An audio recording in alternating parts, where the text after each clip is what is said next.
Sí, estamos en comunicación telefónica con Alejandra Lorden. Ella es diputada de la provincia de Buenos Aires y también vicepresidenta de la Unión Cívica Radical en ese distrito. Alejandra, muy buen día. Acá Nicolás Lantos con toda la mesa de Habrá Consecuencias y la audiencia del Destape escuchándote con mucha atención. ¿Cómo estás? Hola Nicolás, muy buen día. Muy buen día. Quería consultarte en primer lugar por el comunicado sobre la situación de Evo Morales que se dio a conocer en las últimas horas, firmado por el Comité Nacional del UCR y específicamente por su presidente Alfredo Cornejo, y que despertó algunas discusiones, si se quiere, incluso hacia adentro del radicalismo. ¿Cuál es tu posición y qué opinas de este comunicado? Bueno, primero decir que yo firmé el comunicado junto al presidente Alfredo Cornejo como vicepresidenta primera del partido. Bien. En segundo lugar, que tal vez el comunicado, y esto tendríamos que hacer una mea culpa, no dio tantas discusiones que evidentemente no se comprendió, por lo menos lo que se intentaba decir en dicho comunicado. En dicho comunicado lo que queríamos era ponerle un límite y un llamado de atención al oficialismo nacional con respecto a los dichos de Evo Morales. Y a los dichos de Evo Morales, sobre todo cuando dice, tanto en redes sociales como en algunos medios, si yo estuviera en Bolivia habría que organizar milicias armadas como en Venezuela. Eso es provocar una guerra civil, eso no es ayudar a una democracia que hoy no tiene Venezuela, Bolivia, y que el radicalismo y quien les habla, y también el presidente del partido lo dijo y lo fijó su postura en las redes sociales. O sea, nosotros creemos que lo que pasó en Bolivia fue un golpe de Estado, lo cual no quita la responsabilidad de Evo Morales. Creo que es el primer responsable de ese golpe de Estado. Pero eso no es Evo Morales fue dirigente responsable del golpe de Estado que le hicieron a Evo Morales. En parte sí, por el fraude electoral. Recordemos que en el referéndum del 2016, que proponía la reforma constitucional, que el mismo Evo impulsó para su cuarto mandato, que no podía tener, la gente, el pueblo, en ese referéndum lo rechazó, la voluntad popular lo rechazó. Sin embargo, el Tribunal Supremo, obviamente aliado al gobierno de turno, que era el de Evo Morales, rechaza la voluntad popular y alude que es un derecho del ciudadano a postularse. Por lo tanto, va por su cuarto mandato. Luego, cuando va por su cuarto mandato, hay una serie de irregularidades, no solo dichas por la población, sino por la oposición, sino también por el pueblo, que toma la OEA como otros organismos internacionales donde denuncian un fraude. Y ahí sucede el golpe de Estado. O sea, una cosa no quita la otra. Ahí sucede el golpe de Estado, porque cuando le intimidan las Fuerzas Armadas, las Fuerzas Policiales a Evo a retirarse, le sugieren y lo amenazan por la vida de él y de su familia, obviamente no es un golpe de Estado típico donde sube un gobierno militar como ha pasado aquí, pero es un golpe de Estado. Sí, diputada. Ahora, hasta ahí bien, No, hasta ahí yo tengo algunas diferencias con lo que usted plantea. Es cierto lo del plebiscito que usted dijo y que en todo caso es muy discutible la manera en la que fue habilitado para presentarse, tan cierto como que esas elecciones fueron aceptadas y la oposición participó, hizo campaña y digamos aceptó formar parte, con lo cual digamos su candidatura en todo caso resultó validada por los hechos. Con respecto al supuesto fraude, la OEA nunca pudo presentar pruebas y la mayoría, por no decir casi todas las auditorías internacionales muestran que si hubo irregularidades fueron las que se suele haber en todos los comicios y no llegaron a modificar el resultado. No estoy de acuerdo con usted con lo que dice, porque claramente hubo irregularidades, el pueblo se manifestó. El pueblo se manifiesta en las urnas. La tercera vez que Evo se presenta a las urnas, también convalidan y dicen que bueno, que es la tercera, pero que en realidad la primera no cuenta. Yo le quiero decir que esto no va en contra de la persona ni de la ideología de la persona. Cuando un presidente empieza a tener de alguna manera rasgos de autoritarismo, esto debilita la democracia. Estamos de acuerdo, pero ¿quién decide qué son rasgos de autoritarismo?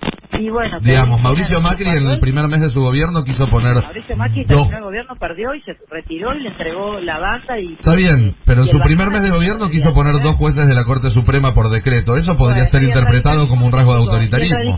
Y el radicalismo, no, el radicalismo no es Está bien, perfecto. Yo me parece bárbaro que se lo haya criticado. Digo, que hablar de rasgo de autoritarismo para justificar un golpe de Estado No, pero son cosas muy diferentes igual. Me está comparando dos cosas muy distintas, si bien las dos estuvieron mal, con consecuencias diferentes. Pero bueno, más allá de que tengamos puntos de vista distintos, lo que le quiero decir, luego el golpe de Estado estuvo. Sí. Luego el refugio por parte de la Argentina, está bien, te digo, una persona que tiene riesgo de vida en su país, primero se asiló en México, luego vino a la Argentina. Ahí el canciller Solá pide que no haga declaraciones públicas. Sí. Más allá de que es cierto que las normas del refugio no hablan de que no se puede hablar de del país de donde viene, ¿no? Lo que no se puede es hablar de los problemas internos del país donde estás refugiado. Así es. Eso está claro. De cualquier manera, lo que le pedíamos al oficialismo, que no había emitido opinión, y que yo creo que se metió en un brete con Evo, es decirle, bueno, a ver, realmente pedirle que el límite cese cuando da alguna manifestación, que en este caso, a nuestro entender claramente, incita a la violencia, incita al debilitamiento y al no volver a tener el orden constitucional que pretendemos todo Latinoamérica que tenga Bolivia, que no queremos que pase ni lo que pasó en Venezuela, ni el riesgo que se puso en otros países en distintas circunstancias. Entonces, bueno, simplemente tal vez habría que haberlo explicado más profundamente, porque evidentemente si generó tantas discusiones no se entendió. ¿Es cierto que evaluaban o que evalúan presentar un proyecto de ley para que se le retire su condición de refugiado? En realidad eso es algo que desde el punto de vista legislativo no sé si es tan fácil. Una expresión en el comunicado es verdad, o mejor dicho, no en el comunicado sino en un informe posterior que salió en los medios, pero eso no es tan fácil de accionar. Pero si se pudiera... Un llamado de atención, yo creo que fue un llamado de atención para que el canciller se exprese al respecto de los dichos de Morales, y que estos dichos de Morales no sigan generando la violencia que pueden generar en el país hermano, donde todavía no hay democracia legitimada y donde queremos todos que la haya.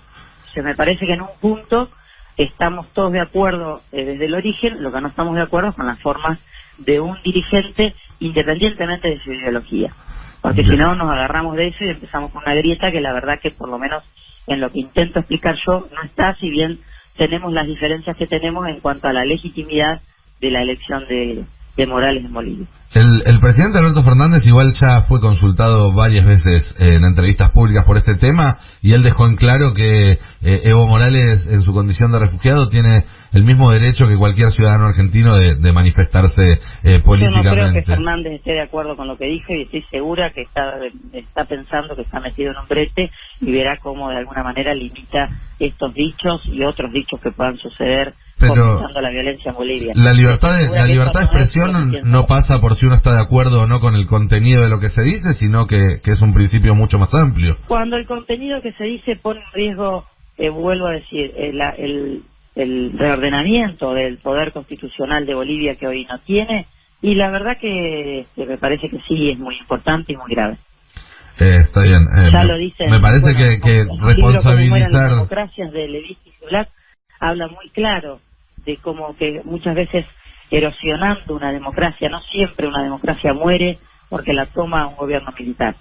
Y la Argentina tiene una historia pasada oscura de eso, no decimos que vaya a ser, de hecho no fue este golpe de Estado de la misma manera, por eso hubo gente del estudio, sociólogos, que daban una opinión y otros que daban otra, justamente porque no fue un golpe de Estado típico, ¿no? Alejandra, buen día. Anita Sicilia te saluda. Respecto a la historia, ¿no?, que mencionás, Federico Storani, Ricardo Alfonsín, dijeron, ¿no?, que la UCR tiene una tradición de contener y proteger. ¿Qué reflexiona al respecto? Sí, de contener y proteger a las democracias regionales también.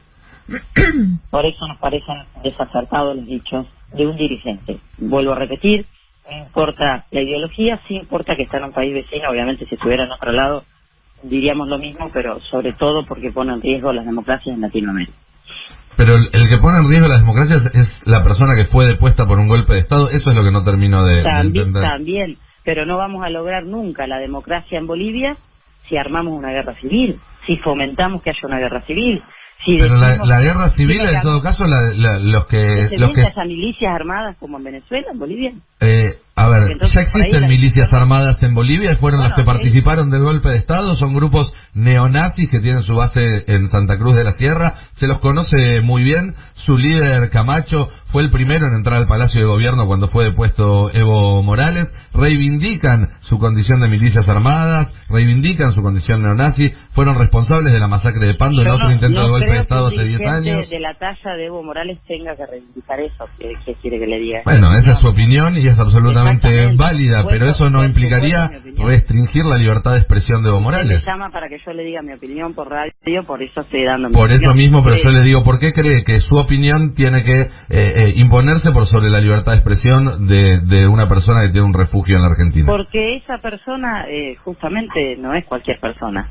No, es un presidente depuesto. Porque nos parece que no es la manera de volver a la democracia o de darle legitimidad al gobierno de Bolivia generando una guerra civil o forzando o estimulando a que haya fuerzas parapoliciales o milicias del pueblo para que se opongan al gobierno que está hoy, porque es realmente una guerra. Y si sucediera, lo vamos a lamentar todos como lamentamos el suceso y los sucesos que hubo en Latinoamérica cuando hubo muertes. Y que está viendo hoy en día. Exactamente. Sí. Digo, porque también en Chile está habiendo situaciones muy complicadas. Que si vale para un lugar, vale para el otro, digamos, ¿no?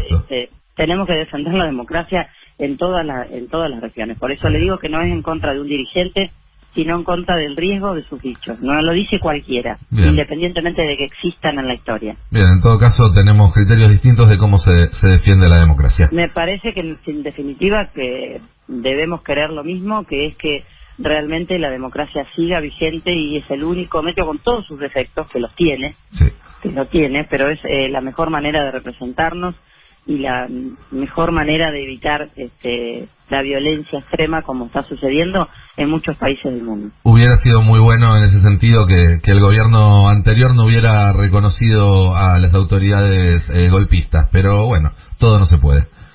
Alejandra, te agradecemos muchísimo esta charla Habrá Consecuencias en el Destape. No, por favor, a disposición y obviamente con todas las diferencias, pero siempre estoy dando la opinión. Por supuesto. Gracias. Hasta luego. Hablábamos con Alejandra Alorden, diputada provincial de la Unión Cívica Radical en la provincia de Buenos Aires y vicepresidenta de ese partido.